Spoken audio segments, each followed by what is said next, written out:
موجودہ پارلیمان میں ان ہاؤس تبدیلی کے امکانات ذاتی طور پر میں نے کبھی دیکھے نہیں۔ اپوزیشن کی دونوں بڑی جماعتوں کے کئی سرکردہ رہنما مگر انہیں اکثر دریافت کر لیتے ہیں۔ ایسا ہی ایک واقعہ 2019 کے آخری ہفتوں میں بھی ہوا تھا۔ نواز شریف صاحب جیل میں تھے۔ حراست کے دوران ان کی صحت کے بارے میں تشویشناک خبریں پھیلنا شروع ہو گئیں۔ انہیں جیل سے ہسپتال منتقل کرنا پڑا۔ بالآخر جیل سے لندن روانہ ہو گئے۔ آج بھی وہیں قیام پذیر ہیں۔ نواز شریف صاحب کی لندن روانگی نے ان کے کئی حامیوں کو یہ فرض کرنے کو اکسایا کہ چوروں اور لٹیروں کے کڑے احتساب پر ڈٹی عمران حکومت نواز شریف کو میسر ہوئی سہولت سے خوش نہیں۔ اس سہولت کی ذمہ داری شہباز شریف صاحب کی مفاہمانہ ملاقاتوں کے سر تھوپی جا رہی ہے۔ دریں اثنا ایک اہم ریاستی ادارے کے سربراہ کی میعاد ملازمت میں اضافے کا نوٹیفیکیشن بھی جاری ہو گیا۔ وہ سپریم کورٹ میں چیلنج ہوا تو سپریم کورٹ کے چیف جسٹس کے عہدے سے رخصتی سے چند ہفتے قبل آصف سعید کھوسہ صاحب نے اس کی سماعت کے دوران دھانسو ریمارکس دیتے ہوئے تھر تھلی مچا دی۔ چند روز رونق لگانے کے بعد مگر انہوں نے مذکورہ معاملہ مؤثر قانون کی تیاری کے ذریعے ہمیشہ کے لیے طے کرنے کو پارلیمان بھجوا دیا۔ مسلم لیگ نون کے کئی اراکین سرگوشیوں میں یہ کہانی پھیلاتے رہے کہ عمران حکومت مذکورہ معاملے کو طے کرنے میں حقیقی دلچسپی نہیں دکھا رہی۔ اس کی جانب سے برتی مبینہ لاپرواہی انہیں پسند نہیں آ رہی۔ بالآخر ایک قانون مگر تیار ہو گیا اور اپوزیشن کی دونوں بڑی جماعتوں کی بھرپور حمایت سے 12 منٹ کی تاریخی عجلت کے ساتھ پارلیمان کے دونوں ایوانوں سے منظور بھی ہو گیا۔ دریں اثنا مولانا فضل الرحمان ایک برس کی تیاری کے بعد آزادی مارچ سمیت اسلام آباد بھی تشریف لائے تھے۔ ان کے مارچ کا نواز شریف کے نام سے وابستہ مسلم لیگ نے دل و جان سے ساتھ نہ دیا۔ پیپلز پارٹی کو بھی اس کے ہوتے ہوئے اپنا لبرل تشخص یاد آ گیا۔ مولانا جب اسلام آباد میں دھرنا دیے بیٹھے تھے تو ان سے چند اہم لوگوں کی خفیہ ملاقاتیں بھی ہوتی رہیں۔ سرگوشیوں میں پیغام یہ پھیلایا گیا کہ مولانا صاحب کو قائل کیا جا رہا ہے کہ وہ دھرنے کے ذریعے عمران حکومت کو گھر بھیجنے کے بجائے ان ہاؤس تبدیلی کا انتظار کریں۔ وہ تبدیلی مگر نمودار نہ ہوئی۔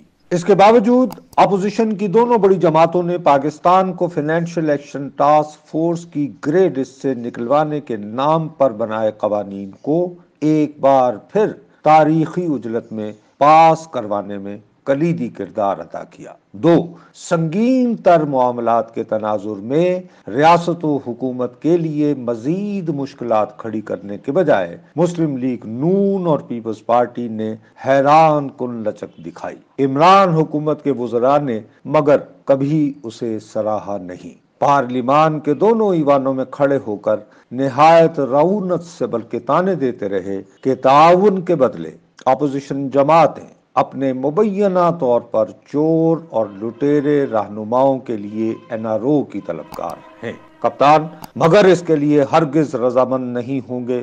کرپشن کے خلاف جنگ جاری رکھنے کو ڈٹے ہوئے ہیں اور اس کی خاطر حکومت گنوانے کو بھی ہمہ وقت تیار۔ عمران حکومت کی بے نیازی آخری حدوں تک پہنچ گئی تو ستمبر 2020 میں پیپلز پارٹی کی دعوت پر اسلام آباد میں اپوزیشن جماعتوں کا ایک اجلاس منعقد ہوا۔ نواز شریف صاحب نے ویڈیو لنک کے ذریعے اس سے ایک دھماکہ خیز خطاب کیا۔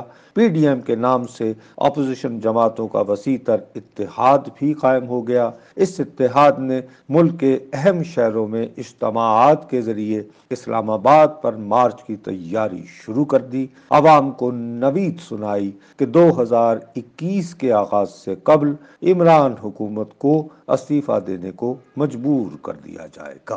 محض 3 ماہ کی قربت کے بعد مگر مذکورہ اتحاد کو پیپلز پارٹی اور ANP کا رویہ مشکوک نظر آنا شروع ہو گیا۔